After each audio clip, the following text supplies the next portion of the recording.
Mani bir bo'lagim bu mani singlim.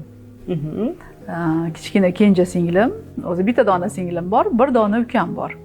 Lekin ko'proq nega singlim deyapman? Chunki uni kichkinaligidan o'zim katta qilganman. Ana sira. O'zim katta qilganman, chunki onam mana shu singlimga homilador bo'lgan paytlarida dadam qamalib qolganlar.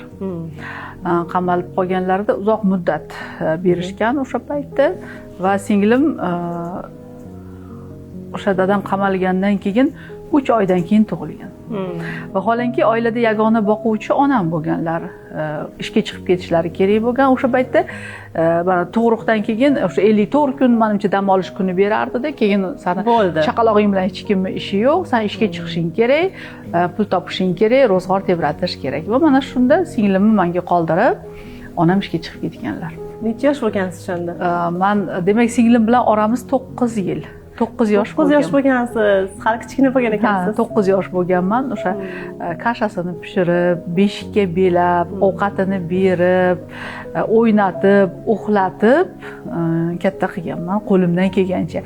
Chunki maktabga bir kun borsam 3 kun bormasdim.